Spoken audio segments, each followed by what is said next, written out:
Hi and welcome to my channel. I'm up to the rising sign of Capricorn rising for the rest of December. We're halfway through, I know, but this might also go into a bit of January as well. I already was halfway through this when I noticed the camera was actually on the wrong orientation, which means if I would have uploaded it, you would have been looking at a video sideways, which, you know, I couldn't upload that sort of video. So I have seen about half of these cards. So I ironically, at the start of the reading, I was sort of trying to find what direction it was going in. But I pretty much have a really good idea now because I've got most of the reading out before I realised the orientation sucked. So anyway, I'll just quickly say the community tab has a video, not of the card readings, but showing the charts. And the reason I'm still saying that, even though half of the month's gone, is that there's some gnarly aspects that, you know, I talk about maneuvering through in the second half of this month. So it's still valid at this point is what I want to say, apart from also the new moon and talking about the retrogrades. Yeah, so I'm trying to be fast because this frustrated me. I was halfway through the reading and then I realized the stupid thing was oriented, you know, sideways. So I was like, no, I don't want to do that. So yeah, so I have to restart this one. Thank you, Mars retrograde and the post shadows. Mercury in post shadow too. Yeah, so other than that, there's my pin. Check out my pinned comment and a couple of links you might find helpful in the description box or on this video further down. Yeah, so let's jump in and see if we can get through this reading quicker now that I know half of what's going on. Leo. Okay, Leo, where's Leo again? 8th house, that's right. Scorpio house, Pallas Athena, warrior goddess, weighing up the pros and cons about things. I mean, I want to sort of zoom through because I want to get to the point where I was at, because I kind of know where this is going. Yeah. So first house, your rising sign, how the world sees you. Moon phase, balsamic 3-day window, right smack bang before the new moon. The new moon's happening at the end of the month, end of the year. Over here on the 31st, some places it might be the 30th. But this is the balsamic phase, so we're going with what, the 27th, let's say from the 27th to the 30th, 31st, sort of around about that time frame. So there's a need for some healing time, you know, the balsamic healing salve, you know, time frame. 4th house, home and family energies, or anywhere, anyone that feels like home and family. It doesn't have to be actual home and family, but it has those vibes, and that's in Aries for you. Then Juno. This is where it gets interesting because I was like, we started with Leo, right? So with fun, children, romance, creativity. It's also about love affairs. Juno is about relationships. Again, it doesn't have to be romantic, but relationships, asking us the question to ask ourselves in a relationship of any sort, is there equal give and receive? And the other question that Juno wants us to ask is if we want to actually stay in a certain relationship, if it's in our best interests or not. And then we got this. Like I said, I was halfway through the reading, so it's like, It's so frustrating. But anyway, now this is kind of, normally it's a heads up, right? Now this guy happened at the end of September. The reason he's still relevant is because before and after a minimum 3-month window on either side, we'll feel the effects of the eclipses. Now, this guy is the tougher one out of the both of them, because the new moon eclipse, we'd be having a different communication, so to speak, about it, because new moon is bringing in the new in a powerful way. This is clearing up, cleaning up in a powerful way. The thing about these guys is if you don't get in the driver's seat yourself, then, you know, if you leave it to the eclipse itself, it's going to rip out whatever isn't, whatever it perceives isn't in your best interests. And often that can be taking other things with it. You know, it's going to be a very unpleasant, unceremonious experience if you leave it to the eclipse and don't want to do the work. And when I say do the work, it's about questioning yourself in a brutally honest way, because that's what the full moon eclipse asks you to do. It's different to the new moon eclipse, because the new moon eclipse is asking you, what big new do you want? Aim big, you know, reach for the stars. That's a different energy with a new moon eclipse. Full moon eclipse is about letting go, making tweaks and changes and clearing things out in a massive way. So you want to be in the driver's seat, because you really don't want things ripped out from under you and ending up on your butt in a pool of tears, you know, which can happen. And I've already myself experienced from this recent eclipse a couple of eclipse tower moments which weren't really, how do I put it, weren't really my personal, but they weren't directed at me personally. They were outside of me, but I was still in the blast zone, so to speak. Blast zone's not really the right way to say it. But I experienced, I had the experience of some of it. I don't know how to explain it, because this can happen as well. Our best laid plans, so to speak, you know, trying to, you know, have some form of control of our own things. Sometimes people outside, people or places, things outside might, you know, do something ridiculous, and then, you know, we're affected by it. That's pretty much what I was trying to say. So I wasn't personally involved, but I was affected by it. Two different things, two different unrelated things. So it's like, yeah, so that can happen. But yeah, so with this, what are you clinging on to that you know, if you were brutally honest with yourself, that you know is not good for you, or it's holding you back in some way, or has the possibility in the future to turn toxic and be more negative? You know, those are the things we need to think about. And you really want to be in the driver's seat when an full moon eclipse is turning up. You really do. You don't want to leave it to the eclipse to decide for you, let me tell you. It's very painful. And sometimes it can take quite a lot to get yourself back on your feet after being hit with a tower moment from an eclipse. That's another thing too. So we've got the balsamic phase here. So there's an opening for healing to take place one way or the other. Pallas Athena, being the warrior goddess asteroid, she's about taking the time to think and weigh up the pros and cons. And Juno's saying, is there equal reciprocation, balanced reciprocation, giving and receiving within said relationship of whatever type? Doesn't have to be romance.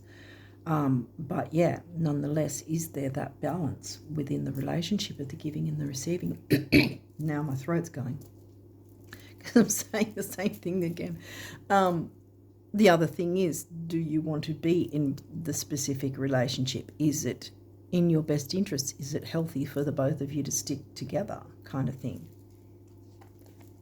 Vesta, home and hearth, getting to the hearth of the matter. The goddess within your sacred spiritual center and quiet dignity. The first house, so we've got your rising sign again. Mars is smack in the middle. Mars is in retrograde. And he's in sidereal Cancer, in the sign he really doesn't like to be in. Like, for him, it's the worst sign because it's watery and sensitive. And Mars is ploughing forward and taking action and not really thinking much about it all. Just striving ahead. Your physical energy, drive, strength, and fighting spirit. That came through last time when I recorded it before.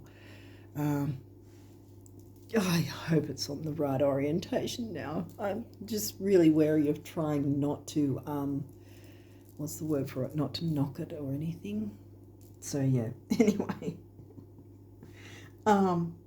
Mars is retrograde in sidereal Cancer. So there's the home family feeling. The hearth of the matter. What's at the core of this situation? The 8th house, the rings got my attention last time too. Not necessarily wedding ring, but the commitment side of things in some way. It could be business partnership, see.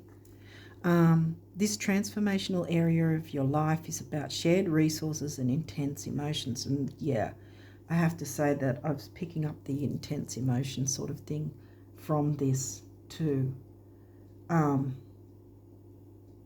And Mars is the ruling planet of Scorpio and 8th house themes. Now, there might be something about a fear of commitment. The commitment could also be a business commitment. It doesn't have to be a relationship in terms of, weddings and romance. 4th house again, twice. Your home and the roots of your being, home, family. That's in Aries, I think. Yeah. Aries is in your 4th house. 8th house. What's 8th house again? 8th in Leo, I think. Yeah. We opened up with Leo. Aquarius. This energy is freedom-loving, rebellious, idealistic, and technological. Aquarius is in your 2nd house, so that's your resources house, because you've got your shared resources. That's the more difficult financial house of the zodiac, chart. This is the easier one with the 2nd house, Taurus house. So money. Chiron, the wounded healer, some healing. Your healing power, empathy, and ability to teach or learn remedies. Now, before the word remedies came to mind, it stood out to me. So remedying a situation in some way, in terms of a relationship. Maybe it's a dynamic needs to be remedied in some way between you and someone else.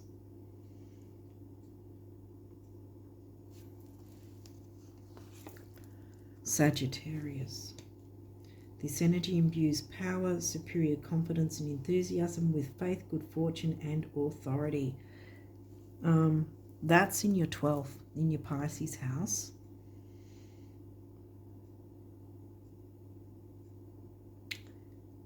And the new moon in Sag, sidereal Sag, is going to be right at the tail end of the year. The 31st over here, but it might be 30th for some other places. I think I'm speaking a little far ahead because we've still got some more to go through. Pisces, the mystic. 3rd house now, communication house. Jupiter, expansion. Jupiter's ruling planet of Sag. Expansion and growth is possible. Luck is a stereotype as well, and I think it says that in the guidebook of this deck here as well. So that's a lucky card. Pluto, transformation. So there's an opening for transformation, because this guy said about transformation. Pluto's the ruling planet of Scorpio and 8th house things. 3rd house in Pisces, communicating in Piscean ways. Easy go, easy flow. Ascendant, that's your rising sign. Outlook, how the world sees you.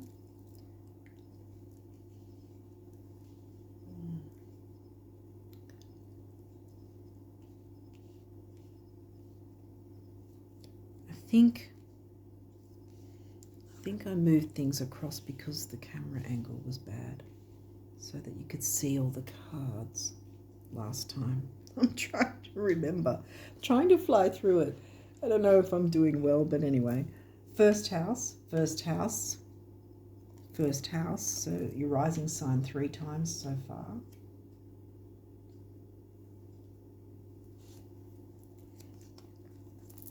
Saturn, wisdom, having the wisdom to take the time to slowly, peacefully communicate and weigh up the pros and cons about this relationship, whether it's worth fighting for, fighting spirit, that's because that came out, whether there's equal give and receive, whether you can remedy that situation so that there is equal give and receive, or whether it's remedying it by, letting it go, which is another part of full moon energy. Square, it's a challenge that, although it might seem a little difficult, not really easy-going energies, one way or the other, it's going to be worth taking on that challenge, whether it's to remedy the situation by fixing the dynamic within the relationship, or admitting to yourself and each other, communicating, are we really working together? What do we both want moving forward? Are we, going to be working together moving forward, sort of thing, in the same direction? First house, again, so that's 4 times, I think, is your rising sign. North node, that's exactly where you want to head, your north node, your destiny. Whether or not that is including said other. Capricorn, that's 5 times. Ho-ho. 5 times your rising signs come through. Rising sign, rising sign, rising sign, rising sign, rising sign. The number 5 is about freedom and change. I didn't pick that up last time, so that's probably why, thank you, Spirit. That's probably why I had to re-record it, because I didn't pick up on that last time. Freedom and change. By doing the work, clearing whatever's holding you and the other person back. And whether or not you want to fight for the relationship in a good way, not fight with each other, but fight for it by doing the work, or by doing the work, fight for your own self and your own freedom. You can have, in a relationship, you can both have a measure of freedom within the relationship, both of you, and that's a healthy thing. As long as there's balanced reciprocation, balanced giving and receiving, it can work. But if you're locking horns with each other, is it really worth still sticking it out with that sort of paradigm? These might have reversals. I say that, but they're all going to be in reverse because I already saw it when I recorded last time. So 7th house relationship, because the last time I was like, well, there's no Libra or 7th house, and then bam, this came through. So clearly there's some sort of upheaval within a relationship of some sort. Moon perception. You or someone else not wanting to change their perception. Conjunction alliance would be better upright, but it's not. So, you know, birds don't generally fly backwards. It's kind of, you know,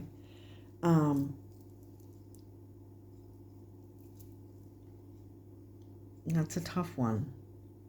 If you're not working towards the same thing with each other, then you're you know, apart from each other, and that's not a way to go. Series nurturance, there seems to be no nurturance within the relationship. Pallas Athena, think. This is where I picked up that you or someone else might be perceived as being thoughtless within the relationship, where you're either doing or not doing something and it's perceived as thoughtless.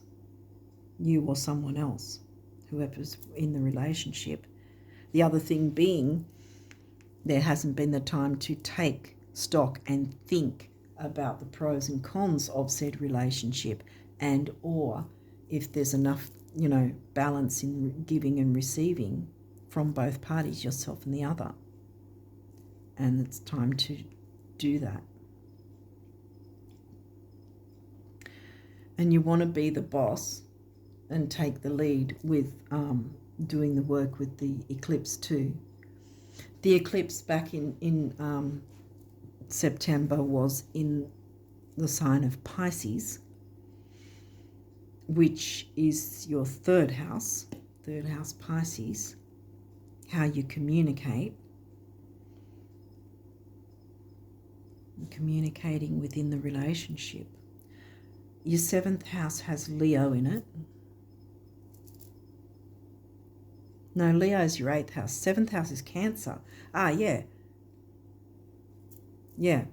Cancer's in your 7th, and Cancer is ruled by the planet, the moon. The planetary ruler is the moon in the 7th house, covered by Cancer. Yeah, because home and hearth, nurturing, mother energy, nurturing. You and or someone else has not felt nurtured in this relationship.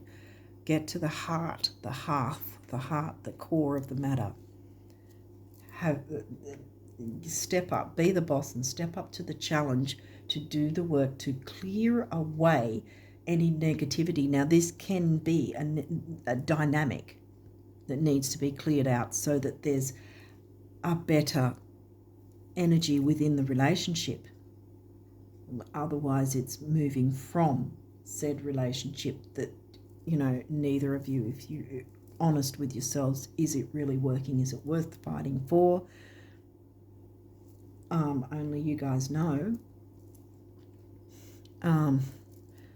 So one way or the other, either you have the chance to work, communicate with your other partner to iron out any crinkles or whatever with the giving and receiving in equal parts, and if the relationship is worth fighting for, to then have that energy shifted from the negative difficulties to everything working better again, or getting out of a relationship that's not working and eventually moving into one that does, and or having that relationship with yourself, because I mean, we always hear that the most important relationship we should have is with ourselves, and if we don't have a good relationship with ourselves, well, how are we going to have a good relationship with anyone else if we're not caring for ourselves either?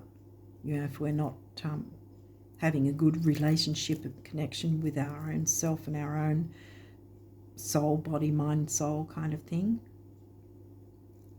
But by doing that work, right, by doing the work and looking into it, having the courage, being the boss so that you can move towards your North Node, right, stepping up, getting Pallas to help you out by considering the pros and cons about whatever this relationship is it worth fighting for? If the answer is yes, then how can we proceed to clear things up so that there's balance within the give and receive dynamic? so it can be more enjoyable. And then you turn around this so that the relationship is, you know, healed, because there's the healing phase, balsamic healing phase, and Chiron. So there's that opportunity for healing to take place one way or the other. And then the perception won't be skewed anymore and clouded like Pisces full moon, you know, the negatives. And then by clearing that up and having a better form of a relationship, you're then both able to, you know, be a better alliance with each other and, you know, be in formation, striving for the same goals, moving in the same direction together, nurturing each other and self, and having a clearer mind, clearer thinking, clearer communication within the relationship together. Communication. Pisces in the third, clearing up that communication. And by doing that, then once you've started moving to make that effort, then of course the energies will show that the eclipse doesn't need to rip things out from under you because you haven't done the work, because you're going to be showing that you're looking into this, that you're having the courage to change things around for the better one way or the other. Whether that be to have a better relationship with yourself, or whether to have a better relationship with the other person, or whether, you know, having things work out better by not having someone holding you back if they're not a healthy relationship for you. So that all these energies can then turn upright, because remember, all of these were in reverse. And what I'm heading towards here is by doing all the work, right, then you can be moving towards your North Node, because after the balsamic phase, right, from the 27th to the 30th around about, then the new moon hits, and the new moon is in Sag, which is in your 12th house. More Pisces themes again. So we're looking then at the Pisces mixed with the Sagittarius themes. And that's new moon energy, because you've cleared out, you've used the full moon energy to look into and clear away what you could, even if it's just small moves. If you're not really sure exactly what you can do, if you're looking into it, even that's a start, you know. And so you're not going to get that tower moment, because the energies will pick up that you're making an effort to look into it, rather than sitting on your butt and sort of, you know, with the blinkers on, hoping that it'll all work out anyway. It won't when there's an eclipse hanging around, you know, because the eclipse will go, well, you're not doing the work, and other things will be, you know, ripped along with it. And then you're left trying to pick up the pieces of what's left. No, you don't want to be in that situation, let me tell you. So one way or the other, this is moving towards your North Node, having a better relationship with self anyway. You know, the second house, self-worth. You know, standing up for yourself and communicating with this other person. Can we work this situation through? Can we iron out these creases? Is it worth fighting for or not? Or is it just a certain dynamic that needs to change, and that, you know, can be changed? It can be.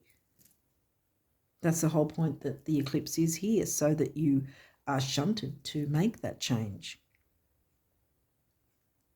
And then there's healing prior to the new moon at the end of the month, and then you jump into the Sag/Pisces energies, where you can then bring in the new in a big way, because this is the Gregorian New Year we're looking into, because it's smack at the end of the year. So when January starts, we're still going to be in the new moon phase. So how do you want your year to look for 2025? Do you want all this in reverse still? Do you want to hope that that's not going to rip things out that you don't want ripped out from your life? Or are you going to jump in and take the wheel, get in the driver's seat, take the wheel, drive towards your North Node, weigh up the pros and cons and see if there's some way to remedy the situation one way or the other, so you can then move forward and really look forward to a better year in 2025, because you've cleared away what was holding you and possibly someone else back. Again, it doesn't necessarily mean breaking up a relationship. It could be just a dynamic that maybe by default you both have let continue, but neither of you have really looked into or communicated about it, so you weren't working together in tangent. But you can, by looking into that, weighing it up, seeing how you might be able to make changes to head towards your North Node. See, the wisdom of Saturn. I mean, Saturn's your ruling planet. So there's the support here, and this is a healing phase of the moon. So yeah, so by clearing that out, then you can jump into the Sag Pisces energies and look into those themes of what in those type of themes would interest you in bringing goals, hopes, wishes, dreams to fruition in that sense. Because it's going to be new moon in Sidereal Sag.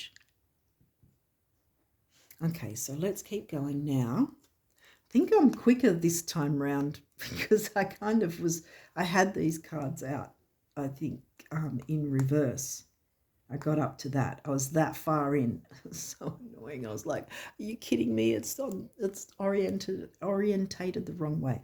Okay, so there's a numeral 5, freedom and change. Remember, I brought that out with 5 times your rising sign. So how the world sees you, not necessarily the wider world, but your immediate world, your immediate environment, how the world sees you. And there was 5 times it came out. Freedom and change. Turquoise, healing color. Balsamic, healing. Chiron, healing. There's space for healing. Nurturance, Ceres. Vesta's even nurturing. New beginnings. Again, it can be one way or the other. Take what resonates. It could be a new beginning within a relationship you already have, or a new beginning by being out of a relationship that was holding you and the other one back, and or a new beginning with a new relationship that's better suited to you, that's more nurturing and loving and all that, So this is emotional vitality and personal power. And you've got your base root chakra there, grounding, stability, security within yourself, self-worth, relationship with you. It starts with how we're having a relationship with ourselves. Because if we don't have a good relationship with ourselves, well, we can't expect to have a good relationship with anyone else, because it starts with us.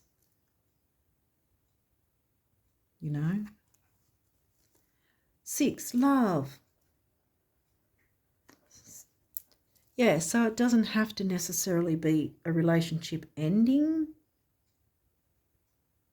If there's love and there's something worth fighting for, then yeah, talk it through with whatever dynamic has been going on that hasn't been working, so that you can clear that, remedy it, clear it away, and be open to all the really wonderful new things that want to come in Sag Pisces with the new moon.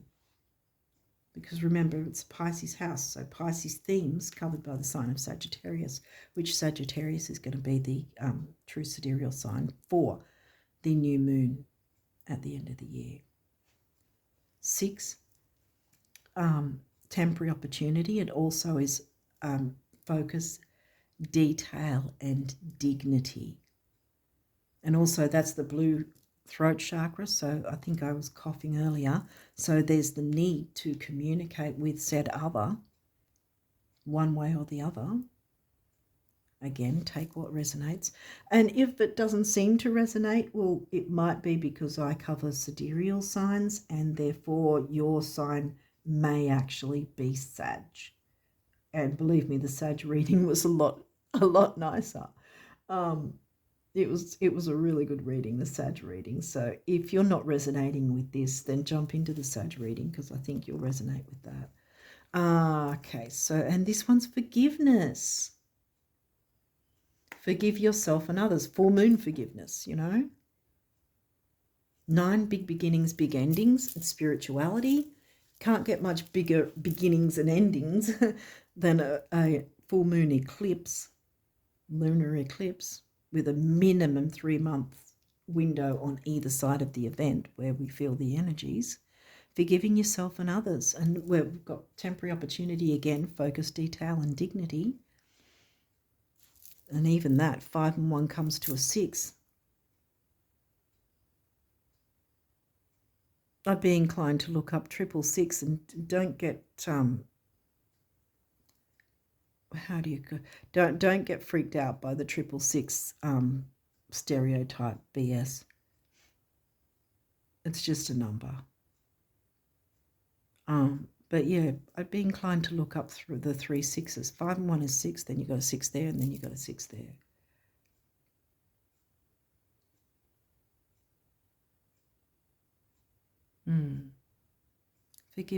Forgiving yourself and others for whatever dynamic might have came.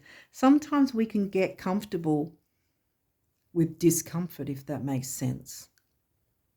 You know, sometimes it's something like that where the dynamic has turned negative without us even realizing when it actually happened, you know, and sort of just letting it keep going on that same course without really doing anything about it or knowing what to do. Here it's asking you, jump into these energies. This is a powerful energy and you do not want it doing the job for you. So this is sort of, in a way, it's asking you like to take up the challenge. Remember, square challenge. It's asking you to take up the challenge, but it's also forewarning you because it is the full moon eclipse.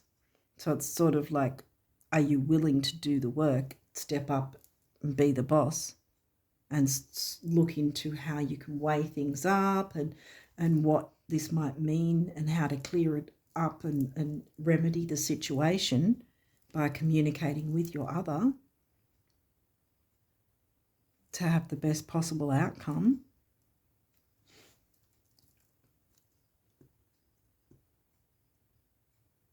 Bringing in nurturance and gentleness, the Pisces energy.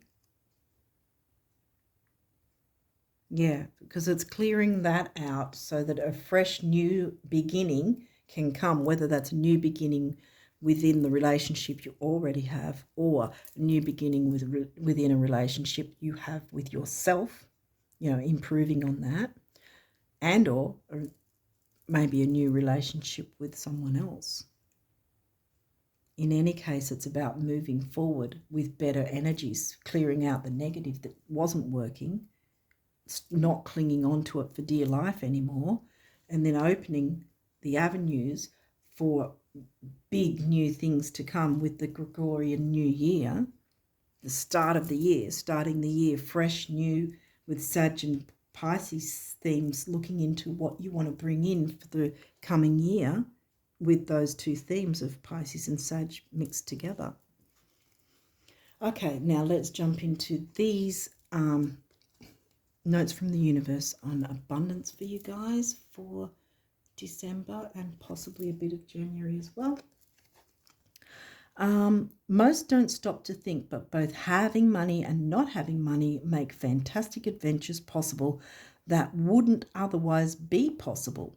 Same goes for having and not having anything else.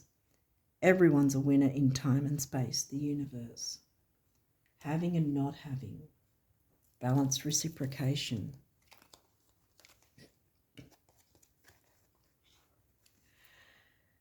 $1 million is a lot. Let me start that again. $1 million is a lot only when you don't have it. With 10 million, 1 million can practically be overlooked and is therefore much less intimidating. Pretend you have 10 million to the bank, the universe. Okay, so that's financial. Yeah, celebrating your finances, your financial wins, perhaps. Great big ear-to-ear open-mouth smiles are responsible for far more sizzling romances. Remember, romance was part of the Leo sign. Salary increases, life extensions, and calorie burning than your your dreams, than your dentists, doctors, and financial planners will ever comprehend. Show us your tonsils, the universe. Dreams. What dreams do you have that are a mix of Pisces and Sag themes? Because that's what it's asking you to look into once you've cleared away the muck, if we want to put it that way. Do you know what it's going to feel like when the day comes and everything you now want has come to pass? When you're living in total abundance, in perfect health, looking fabulous with friends and laughter wherever you go, it's going to feel like, of course. That's how much I know you, the universe. So once you clear the negative, it could just, it could be a dynamic, not necessarily having to break up a relationship, whatever. It might be breaking up a dynamic so that you're opening the way. There's healings taking place in the days leading up to the new moon, and then you're ready to go, new moon, what do I want for the new year? Let me look into the Sagittarius and Pisces themes mixed together and what would interest me, what I want from that. Bring it in. Okay, so now we've got the guardian angels. What do they want you to know? Expression, yes. Express how you feel. Communication, yeah, bam. Express how you feel clearly, lovingly, and honestly, without fear or judgment. Say it exactly like it is. All will be resolved when you express to others how you truly feel. Trust in the power of life to guide you and heal all concerned. Self-expression is liberating and healing. Yeah, healing. Turquoise, healing. Balance. Difference is a necessary part of human evolution, and everything in life is comprised of opposites, which together make life whole. If you light a candle in a room already flooded with light, the light of your candle would be indistinguishable from the light which already exists. Because of darkness, we are able to perceive light. Both are necessary. There's the darkness. You can clear that away, and then you get the light. New beginnings. Relax. There is plenty of time to do and achieve, Capricorn, Saturn, all you desire. Place your hands gently on your heart and allow your breath to guide you to a quiet space within. Imagine yourself bathed in golden light flowing from the eternal heart of God. I, your guardian angel, am with you. Allow me into your heart. You will accomplish more by focusing on that which is most important in life. Love. Focus on love. Improve. Remedy the dynamic. Breakthrough. Yay! How many heartfelt wishes have been crushed by fear? How many times has society's voice of disapproval cast a shadow on your dreams? I mentioned dreams earlier. Allow your heart to guide you. Here we go. It is time to break free of these false beliefs and realize your dreams. Allow your heart to guide you. Trust your inner guidance. The time is right. Yes. Time for a breakthrough. Yes. Blessings. Yes. Love, light, blessings. Through this card, you are being showered with angelic light. Accept the blessings about to come your way and know that you deserve to be and have all your heart desires. You are being lovingly guided along a golden path, a magical journey through which you shall discover your true essence, the infinite and eternal you. Congratulations. Yeah, by taking the lead and being the boss, you're going to discover your true essence. Courage. Yes, Leo, courage. We opened with Leo. Dare to be different, to make mistakes. We all make mistakes. Create, for it is in creation that you exist. In this world of dreams that stem from the eternal heart, you are one with all creation. All is possible. Go forth and be true to yourself. For it is only through being true to you that you can be true to others. Exactly. First most important relationship is with ourselves, and showing others by how we treat ourselves, you know, and the relationship we have with ourselves, we're showing others how to treat us in that sense, if that makes sense. And also it can be a knock-on effect for others to have a good relationship with themselves in a healthy way, you know. Same thing, healthy, a healthy balance.